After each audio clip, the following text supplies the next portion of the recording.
मैं आपसे दरख्वास्त करूँगा कि आएँ और सवाल से बात की। बहुत शुक्रिया। मुझे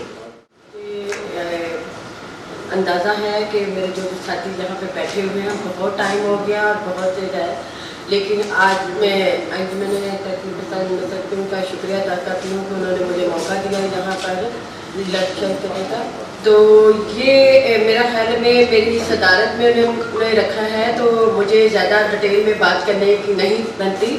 तो मैं सिर्फ इतना कहूँगी, मेरे से पहले जो साथियों ने बात की बड़ी तफसील से की है और इसमें अब ज़्यादा गुंजाइश नहीं रही। चौधरी इश्तियाक साहब ने बड़ी डिटेल से बात की है, जो उसी को हम सदियों मतलब कहने के 35-40 साल से हम स्ट्रगल कर रहे हैं। तो ये जो लड़ाई मैं एक तरफ ही आऊँगी, मैं ये कहना चाह रही हूँ कि लड़ाई आज़ादी की लड़ी गई तो इसलिए लड़ी गई कि हम अपने फैसले जो है आज़ाद कर सकें। हम अपना वोट डालें तो अपने वोट के मुताबिक अपने हुक्मरान को लेकर आए। और अगर हम आज़ादी इसलिए लड़ाई लड़ी गई आज़ादी के लिए कि हम अगर हमारी औरत को फैसला करने का आज़ाद हो, तो ये मतलब नहीं है कि हमने सड़कों पर मारे खाई, हमने मतलब फैक्ट्रियों में, कारखानों में, भट्ठों में, हर जगह पर हमने मारे खाने के बाद अगर हमने एक्ट या कानून बनवाए हैं तो उसका मतलब ये नहीं सिर्फ वो लाइब्रेरी में रहे और वो उन पे अमल हो। तो ये मैं कहूँगी, चौधरी इश्तियाक साहब ने बड़ी अच्छी बात की कि जब आज़ादी क्या है कि एक रेडी वाला मजदूरी करता है, क्या उसको आज़ादी है?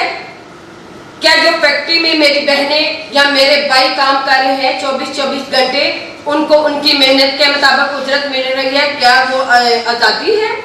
या यहाँ पे मेरी बहनें कॉलेजों यूनिवर्सिटियों में पढ़ रही हैं, तो जब वो घर से निकलती हैं तो उनको जिन चीज़ों का फेस करना पड़ता है, ये आज़ादी है। और उसके लिए जो आज आप देख रहे हैं कि ख़वातीन के साथ क्या क्या पार्कों में कोई भी मेरी बहन, मेरी माएँ महफूज नहीं है, तो वो भी आपके सामने ढकी छुपी बातें नहीं हैं, वो आपके सामने है। तो आज हमें यहाँ पर सिर्फ बातें करके जाने का मकसद नहीं है, मकसद सिर्फ ये है कि 74 साल गुजरने के बाद भी आज हम वहीं पे खड़े हैं।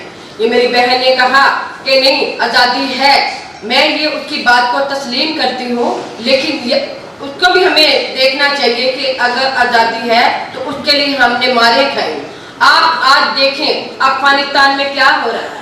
अफगानिस्तान में हम मुसलमानों ने कुर्बानियाँ दी, लेकिन वहाँ के हालात देखें, वहाँ पर भी पाकिस्तान पे ये इल्ज़ाम आ रहा है, अमेरिका जो है दूसरी मुल्कों के साथ मिलकर पाकिस्तान पर बंदियाँ लगाने की कोशिश कर रहे हैं, सोच रहे हैं, प्लानिंग बना रहे हैं। तो क्या आज भी हम अपने फैसले जो हैं 74 साल के बाद गुजरने के बाद नहीं कर सकते? क्या आज भी हमें मेरी बहनें आज़ादी के साथ बाहर नहीं निकल सकती? तो ये चीज़ें सोचने की बात है। जो लेबर एक्ट बना हुआ है, फैमिली एक्ट बना है, उसके ऊपर अमल हो रहा है, क्या हमें ये देखने की ज़रूरत है? उसके ऊपर उनके ऊपर जो है जो कवानीन बने हैं उनके ऊपर कहीं भी, ये मेरी बहन ने एक मेरे से पहले कहा कि एक जो जब औरत को निकाह का टाइम आता है तो उससे पूछा भी नहीं जाता। मेरा ख्याल में बैकवर्ड इलाके में जाके देखें, उसको तो निकाह का ये मतलब भी नहीं पता होता कि निकाह क्या चीज़ है, और उसकी जो शराइतें हैं उसको ये भी नहीं पता होता।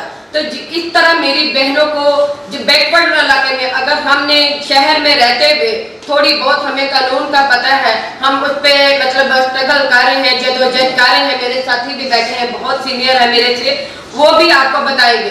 तो क्या मतलब है कि जिस औरत को अभी जिसने अपनी ज़िंदगी का फैसला करना है उसको निकाह का पता नहीं कि निकाह कहाँ पे किस शीट पे क्या लिखा है और किस पे मैंने साइन करने हैं, और वो फौरन उस पे बेचारी क्या करती है, एक घर का सरबरा, मैं ये नहीं कहती कि घर का सरबरा होता है, वो सरबरा मौलवी होता है जो उसके ऊपर उसे साइन कर देता है। तो जो मौलवी उसे कम पढ़ा लिखा है वो साइन कर रहा है, जिसकी ज़िंदगी का फैसला है और जिसने सारी ज़िंदगी गुजारना है। अगर वो औरत आवाज़ उठाती है तो कहते हैं ज़रूर इसका किसी के साथ चक्कर। तो यहाँ पर बहुत सारी बातें हमें डिटेल में करने की बात है। तो आज सिर्फ हम ये कहते हैं कि आइए मिलकर साथ जोड़कर बैठ के ये फैसला करें कि किस तरह हमने ये इस हुकूमत को और किस तरह हमने अपने जो फैसले हैं वो करने हैं। तो फैसले अगर हमारी दफाई और अदालती कानून अदारे ये समझ ले कि आमदनी जो अखराजात के मुताबिक हो जाए तो फिर मैं समझती हूँ कि आज़ादी है, फिर मैं समझती हूँ कि आज़ादी है। अगर आमदनी कम है, अखराजात ज्यादा है, तो क्या ये आज़ादी है?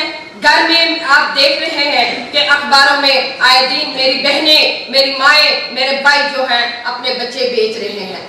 क्या ये आज़ादी है?